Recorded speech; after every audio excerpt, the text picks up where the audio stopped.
All right, for 4 years from now. Now that the election is over, Carl, tell us more about all those reports of infighting between McCain and Palin staffers. Well, I wish I could have told you back at the time, but all of it was put off the record until after the election. There was great concern in the McCain campaign that Sarah Palin lacked a degree of knowledgeability necessary to be a running mate, a vice president, and a heartbeat away from the presidency. We are told by folks that she didn't know what countries were in NAFTA, the North American Free Trade Agreement, that being Canada, the U.S., and Mexico. We're told that she didn't understand that Africa was a continent rather than a country just in itself. A whole host of questions that caused serious problems about her knowledgeability.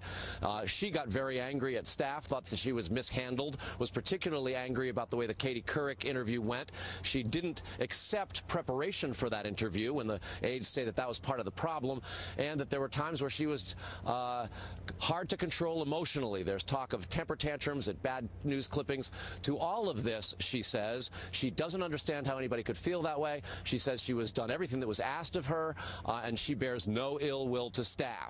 Notwithstanding that, there is to be an avalanche that will continue for many days now, we're told, of story upon story of the foibles of Sarah Palin. With that said, there is absolutely no denying, Shep, that she has stirred the passions of Republican conservatives, and a lot of them are looking for her in 2012. Many political observers are probably sitting here listening to you say this and asking themselves, how could they end up with a running mate who doesn't know that Africa is a continent, and they don't know the level of problems that they're getting themselves into in advance? I mean, what happened with the vetting process? Well, the vetting process was truncated. It became very, very quick because McCain and his aides concluded that the then short list wasn't inadequate to, quote, change the game. They, in their own vernacular, had to throw the ball downfield. Translation, Hail Mary. That was what Sarah Palin was. And lest this come across as critical of her vice presidential candidacy, the McCain campaign makes a very interesting point about this in defending her selection. From the moment she was picked until September 15th, John McCain surged into the lead, both in national polls and on the electoral map.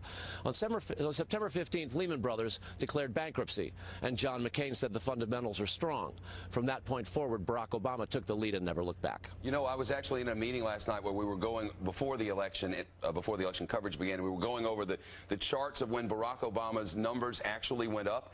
And the reading of the polls by our decision team was that, in fact, it didn't start there, but it started 4 days earlier, the day after the Palin interview with Katie Couric, that's when the rise began.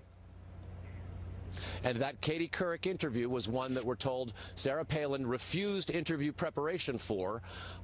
They predicted many of the questions. She simply didn't take the time necessary, they thought, to deal with it. Now, McCain campaign critics of Sarah Palin point out that the questions that Katie Couric asked, in their view, were not out of bounds. They thought they were fair. The presentation of it in the news content they thought was snarky, but the fact that she wasn't able to answer the questions was more telling.